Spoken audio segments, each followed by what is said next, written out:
여러분 안녕하십니까. 네트워크 매거진입니다. 이 정부가 경남 진해에 부산항 제2신항을 건설하기로 확정했습니다. 이에 따라 오는 2040년까지 초대형 화물선이 드나들 수 있는 메가포트가 건설됩니다. 이성진 기자가 보도합니다. 부산과 맞닿아 있는 경남 진해 앞바다입니다. 정부는 이 일대에 선박 21척이 동시에 접안할 수 있는 대형 항만 건설 계획을 확정했습니다. 바로 옆에 있는 부산 신항의 물동량이 해마다 4.4%씩 늘어 곧 포화가 예상되기 때문입니다. 물동량의 증가 추세라든가 선박의 대형화를 고려해서 대규모의 항만들이 조성을 빨리 해야 되는 거고. 정부는 항만 건설에 2040년까지 13조 5,500억 원을 투입합니다. 20피트짜리 컨테이너 2만 5천 개를 실은 초대형 화물선이 드나드는 메가포트로 건설합니다. 창원 국가산업단지 등 기업들이 수출입을 할 때 물류비가 줄어 그만큼 경쟁력이 높아질 것으로 기대합니다. 대규모 산업 인프라 구축 사업이 지역 제조업과 또 건설업에도 긍정적인 영향을 미칠 것으로 생각되어지고요. 지난해 세계 컨테이너 항만 물동량 순위는 1위 상하이, 2위 싱가포르, 부산항은 6위입니다. 경상남도는 진해 신항이 완공되면 물동량이 늘어나 물류의 중심지가 될 것으로 기대하고 있습니다. 세계 3위 항만으로 발돋움하게 될 겁니다. 그러면 우리 동남권이 동북아의 물류 중심 기지가 되는데 큰 역할을 할 것이라고 생각합니다.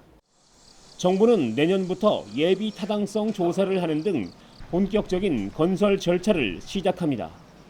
TV조선 이성진입니다. 네, 경기 파주시가 시내버스 신규 노선 허가를 놓고 시끄럽습니다. 한 업체가 새 노선을 제안하며 면허를 신청했는데 이 다른 업체들은 특혜 의혹을 제기하면서 반발하고 있습니다. 유성현 기자가 취재했습니다. 지난 4월 김포에 기반을 둔 A업체는 파주시의 시내버스 일반 면허를 신청했습니다. 또 2개 노선을 시에 제안했습니다. 파주 운정 신도시에서 일산 동구청을 오가는 시내버스 구간과 파주 운정에서 킨텍스를 거쳐 광화문을 순환하는 직행좌석 노선입니다. 파주시가 아주 교통이 불편하거든요. 버스교통, 대중교통은. 파주 시민을 위해서 빨리 서울을 가게 만드는 거예요. 그런데 지난 6월 최종 심사를 앞두고 파주시 관내 버스업체 2곳이 특혜 의혹을 제기했습니다. 이들은 버스 노선을 신설할 경우 통상 기존 업체들과 협의하거나 공모에 붙이지만 파주시가 이런 절차를 무시했다고 주장합니다. 또 신설 노선이 기존 노선과 상당 부분 겹쳐 A업체에게 면허를 주기 위한 꼼수라고 강조했습니다.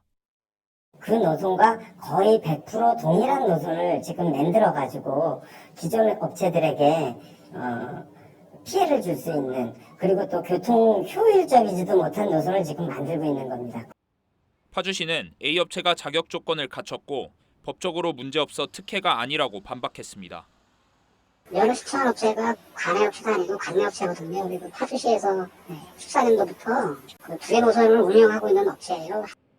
기존 업체들은 시가 신규 면허를 내줄 경우 총파업까지 예고하고 있어 주민들의 피해가 우려되고 있습니다. TV조선 유성현입니다.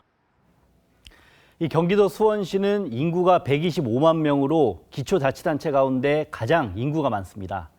이 인구 5만이었던 농촌마을이 시승격 70년 만에 대도시로 성장한 건데 수원시는 이를 기념해서 다양한 행사를 열었습니다. 김승동 기자입니다. 지난 1949년 농촌도시 수원읍은 수원시로 승격했습니다.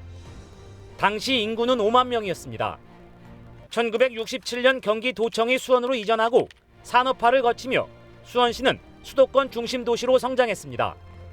특히 1980년대 삼성전자 등 영통 신도시가 조성되면서 2002년에는 인구 100만을 넘었습니다.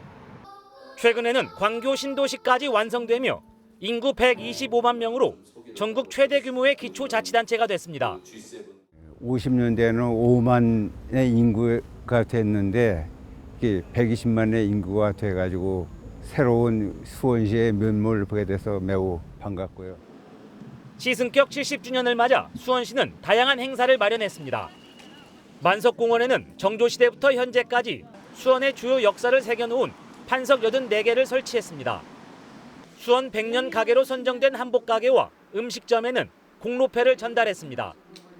또 승격 100주년 등 수원시 미래를 준비하는 시민 토론회도 열었습니다. 125만 도시로서 특례시를 눈앞에 두고 더 큰 발전을 이루고자 하는 큰 꿈을 갖고 대한민국 지자체의 선도 역할을 해야 될 때 아닌가 하는 생각입니다. 수원시 박물관에는 시승격 70년 발자취가 담긴 사진과 유물이 전시돼 있습니다. 이번 특별 기획전은 10월 20일까지 계속됩니다. TV조선 김승돈입니다.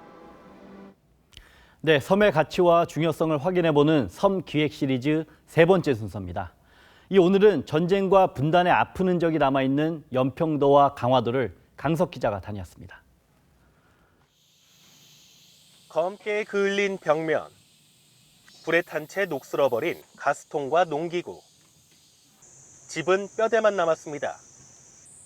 지난 2010년 북한의 포사격을 당한 연평도 민가입니다. 9년이 흘렀지만 피해 주민들은 아직도 상처가 아물지 않았습니다. 이제 괜찮아요. 편안하고 이제 그냥 뭐 그놈들만 품만 안쳐만 잘 가는데 이제도 뭐 텔레비 보면 포 쏜다고만 겁나네요. 옹진군은 참혹했던 그날을 기억하기 위해 피해 민가 세 채를 안보교육장으로 만들었습니다. 포격 현장이기 때문에 그때의 아픔을 기억을 하고 다시는 일어나면 안 되는 일이기 때문에 이제 계속 반복돼서 기억을 하고. 연평도에는 북한 도발에 대비해 대피소 12곳도 운영되고 있습니다. 포격 이후 만들어진 대피소입니다. 주민들이 장기 체류할 수 있도록 취사시설과 응급 환자가 발생했을 때 이용할 수 있는 비상진료소도 갖췄습니다. 이것도 어떻게 보면 역사의 일부잖아요. 좀 그렇기 때문에 아이에게도 역사적 사실을 좀 보여주고. 1960년대에서 시간이 멈춘 것 같은 강화 대룡시장. 6.25 전쟁 이후 북에서 온 피난민들이 생계를 위해 모여들기 시작한 게 시장이 됐습니다. 실향민들과 이곳 토박이들은 전쟁의 아픔을 공유하면서 공동체를 만들었습니다. 6.25 전쟁이라는 것을 겪으면서 분단의 아픔도 겪었잖아요. 그 아픔을 겪은 현장에서 와서 보는 그런 것도 필요하기 때문에 이 시장이 계속 유지되고 있는 것 같아요. 전쟁과 분단, 그리고 도발이라는 아픈 흔적을 간직한 인천시 옹진군 연평도와 강화도. 섬은 그 자체로 안보와 평화의 상징이 됐습니다. TV조선 강석입니다. 네, 자치단체장을 만나보는 초대석 시간입니다. 최근 정부는 김해 신공항 건설을 재검증하기로 했습니다. 하지만 대구시는 경상북도와 함께 추진하고 있는 통합 신공항 건설은 이 김해 신공항과는 별개로 차질 없이 진행한다는 계획입니다. 권영진 대구시장을 만나서 자세한 얘기를 들어봤습니다. 대구 경북이 추진하는 통합 신공항 입지를 올 연말까지 결정하겠다고 하셨는데 실제로 어떻게 진행되고 있습니까? 대구에는 도심 한가운데 K2 군공항과 그리고 대구공항 민간공항이 같이 있습니다. 네. 그래서 대구 발전에도 근본적으로 장애가 있고 또 지금은 굉장히 포화 상태라서 여기서 확정할 수도 없어서 이제 가까운 경북 지역으로 옮겨가는 것이고요. 네. 그래서 다행히 대구는 지금 경북 의성과 군위가 서로 경쟁적으로 유치하겠다고 해서 네. 국방부 장관이 위원장으로 있는 군공항 통합 이전 및 지원에 관한 법률에 따르는 선정위원회에서 최종 결정하기로 돼서 이제 지금 그 절차가 진행이 되고 있습니다. 그래서 지금 11월 말을 목표로 네. 최종 부지 선정 작업에 지금 들어가 있습니다. 최종 부지가 선정되면은 2026년 정도 이제 새로운 공항 개항을 목표로 그렇게 추진이 되고 있습니다. 통합 신공항에 대해서 일부에서는 반대하는 목소리도 있고 또 김해 신공항에 대해서는 총리실에서 재검증하기로 했는데 이런 움직임에 대해서는 어떻게 생각하십니까? 일부에서는 가까운 민간공항은 두고 군공항만 옮기자라고 말씀을 하시면 그 뜻은 이해하지만은 그러나 민간공항만 옮기려고 하면은 군공항을 받아줄 데가 없습니다. 또 지금 이 군공항 이전 작업은 정부의 예산을 편성해서 하는 작업이 아니라 법에 따라서 현 부지를 우리 대구시의 국방부가 주면은 이 개발 이익을 가지고 새로운 군공항을 만들어주는 방식이기 때문에 법적으로도 불가능합니다. 그래서 우리가 통합해서 이전해 갈 수밖에 없는 것이고요. 그다음에 김해 신공항 문제는 또 우리 대구 통합 신공항 이전하고는 또 다른 문제입니다. 이 문제는 그동안 영남권에 제대로 된 관문공항을 가져야 된다고 해서 오랜 기간 동안 우리가 이 부산과 그리고 대구가 이 가덕도와 밀양공항을 놓고 경쟁적으로 하다가 이게 지난 정부에서 김해 신공항으로 결론이 나고 그래서 국책사업으로 추진되고 있는 것입니다. 국책사업이 이 정부가 바뀌었다고 해서 이렇게 달라질 수가 없고요. 그리고 지금 김해 신공항은 부산 경남만의 공항이 아니라 대구 경북을 포함한 영남권 신공항이기 때문에 이 문제에 대해서 검증을 하든 변화를 주든 이건 다시 또 5개 자치단체의 합의가 필요한 상황이기 때문에 이 문제는 그대로 한번 정해진 국책사업은 빨리 가야 시작해야 우리가 대구 경북에도 또 부산 경남 울산에도 제대로 된 공항은 또 하나 있어야 되거든요. 그런 문제입니다. 네, 또 최근에 일본의 수출 규제 조치로 인해서 중앙정부는 물론이고 자치단체들도 이 대책 마련에 고심하고 있는데요. 대구시에서는 어떤 대책을 세우고 계십니까? 이미 일본에서 규제가 나오기 전부터 이것을 예상해서 일본 수출 규제 비상대책단을 구성을 해서 각 경제계 그리고 관련 유관기관들이 모여서 대책을 수립하고 있고 이미 여러 차례 회의를 했습니다. 그리고 최근에는 제가 이제는 산업별로 기업별로 어떤 어려움이 예상되고 있고 거기에 대해서 우리가 어떻게 대처해서 이 위기를 오히려 새로운 산업 발전의 기회로 만들 건가 이런 대책들을 짜고 있습니다. 그러나 지금 현실적으로 기업들이 대처하기에는 굉장히 어렵습니다. 그래서 우선은 이런 것들을 종합적으로 해서 우선 기업들이 필요한 경영상이나 대체 소재 부품을 구입할 수 있도록 하는데 지원이 필요하고 중소기업과 대기업이 부품과 소재를 국산화해서 우리 국내 시장을 열기 위한 상생협력 이 분위기가 없으면은 단순히 돈만 투자한다고 해서 성공할 수 있는 것은 아니다. 이게 제가 기업들을 만나면서 느끼고 또 대책을 거기에 맞춰야 되겠다 하는 생각입니다. 최근에 이 한국물기술인증원 입지가 대구로 선정이 됐고 또 국가물산업 클러스터도 조성이 됐습니다. 이 물산업에 대해서 특별히 어떤 비전을 가지고 계십니까? 물산업이라는 것은 우리가 오염된 물이나 바닷물들을 먹는 물로 농업용수로 공업용수로 만들어 나가는 산업 전체를 이 물산업이라고 합니다. 이 시장은 지금 반도체보다도 훨씬 더 세계 시장은 크고 계속 확장되어 나가고 있습니다. 그런데 우리나라는 물산업을 하는 기업들이 전부 중소기업들입니다. 그래서 독자적으로 기술을 개발하고 그것을 인증을 받고 외국에 진출하기 어렵기 때문에 우리 대구에서 이 물산업을 키우기 위해서는 물산업 집적단지 R&D와 인증과 테스트와 그리고 비즈니스까지 일관되게 하는 국가물산업 클러스터가 필요하다고 오랫동안 주장했고 그래서 이제 올해로 국가물산업 클러스터는 이제 완공이 됩니다. 되고 여기에 핵심 기관이 물기술을 인증해주는 인증원인데 이 부분들이 우리 대구의 오랜 준비 끝에 이제 대구로 유치가 되어서 올 9월 말이면은 오픈을 하게 됩니다. 그러면 앞으로 대구 산업뿐만 아니라 우리 국가의 미래 전략 산업으로 물산업이 대구를 통해서 성장할 수 있는 그런 기반은 저는 만들었다 이렇게 생각합니다.